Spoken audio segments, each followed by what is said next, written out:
This is Mansa Musa. He's the richest person to have ever lived. Yes, the richest ever. Go away, Jeff. You will likely never be as rich as him, but your life's work could one day be as easily disregarded as his often is. To be honest, I will talk a lot about his extraordinary wealth because it was just so absurd. But let that not fool you. Mansa Musa was very influential to the story of Africa you've come to know, in more ways than one. Enjoy. Before we kick this off, remember to take a moment to hit the pretty little subscribe button and ding that bell. Go on. Ding it.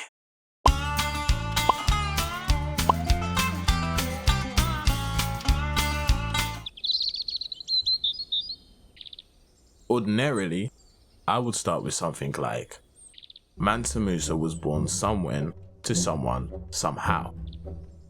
But nobody actually knows for sure when the man was born, because the Mali Empire was not known for its meticulous record keeping. What is known, however, is that Musa Keita I was born in the late 13th century to the Mali royal family. He would eventually come into power in 1312, a time when many African kingdoms, including his own, were thriving.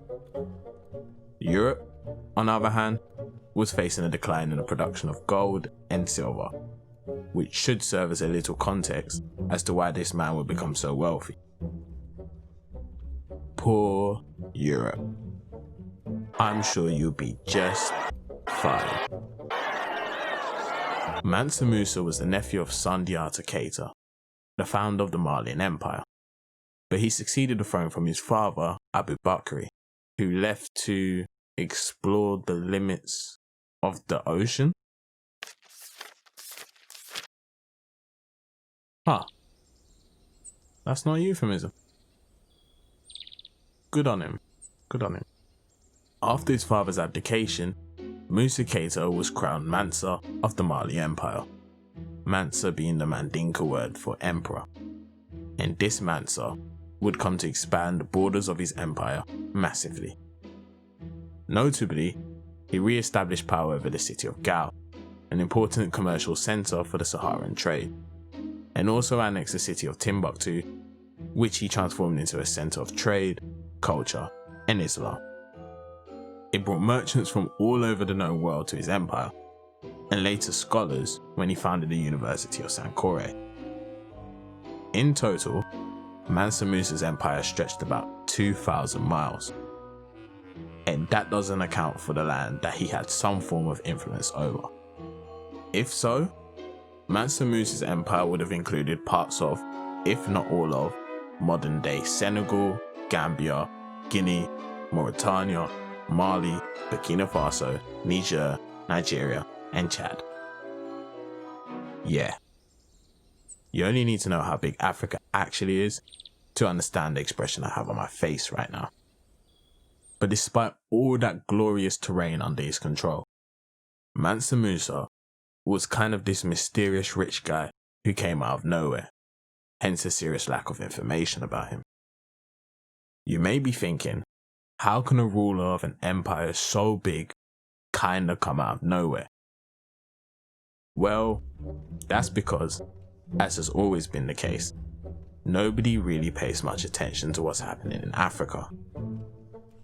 Yeah, Africa is that kid at the end of your block you know is always looking at you every time you play out, but you never look his way because if he waves at you, you end up having to look after him for the rest of the day.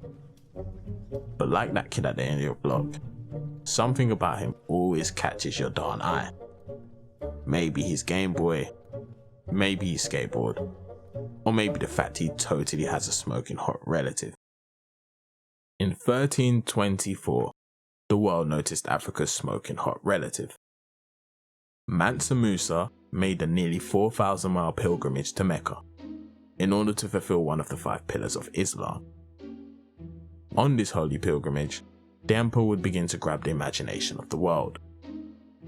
It is said Mansa Musa brought a caravan on this journey stretching as far as the eyes could see. It had 60,000 people in it, 1,000 of them his personal attendants, as well as 100 camels loaded with gold to boot. Just so that you can understand the sheer amount of wealth he carried with him, a camel can carry up to 270 kilograms of cargo on its back. 270 kg. Moreover, whenever his caravan would stop over a city, his equipment and furnishings were carried around by 12,000 private slave women, who were dripped out in gowns of Yemeni silk. And whoever he decided to host on the night was often treated to rare foods and confectionaries like he was some sort of Emperor Santa Claus. And if none of that perfectly illustrates what type of wealth Mansa Musa had, there was this one time when he stopped in Cairo and spent so much money on the poor that he caused mass inflation in the city. Do you know how much money you have to give away for the prices of bread to go up? I mean, I haven't done the math, but I'm going to say a shitload. Word of this man's wealth spread throughout the Mediterranean. Mansa Musa's legend was so well known, he was even included on the 1375 Catalan Atlas, one of the most important world maps of medieval Europe. Before Mansa Musa, there was a general lack of knowledge about Africa among Europeans. After Mansa Musa, there was a healthy perception about the continent, specifically the Mali Empire, as a land of both wealth and sophistication. Those perceptions lasted well into the 15th century, when Europe coincidentally stumbled upon a great deal of gold, silver, and people. Ever since then, the total opposite perception has persisted. For as much riches as Mansa Musa had, material wealth was not his only legacy. Being as devout a Muslim as he was, Mansa Musa was a patron of science, the arts, literature, and architecture, like many Islamic scholars before and after him. He also built many schools and mosques, including the legendary Jingareba Mosque in Timbuktu, which actually stands to this day.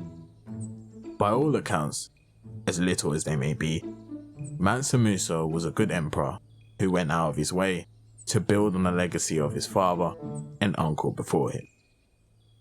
After his quarter century on the throne, Mansa Musa died. His son Magan I succeeded the throne, but Mansa Musa's legacy lived long after him and his empire. And here's to Mansa Musa, legend. Hey, it's me, Drop. Thanks for tuning in. If you like this type of content, subscribe and press that bell button. If you just like watching videos made by a nigga with too much time on his hands, that's okay. Like and comment down below. Also, it really helps when you share these videos on social media, with your friends, family, and so on. I appreciate the support. Until next time, Drop.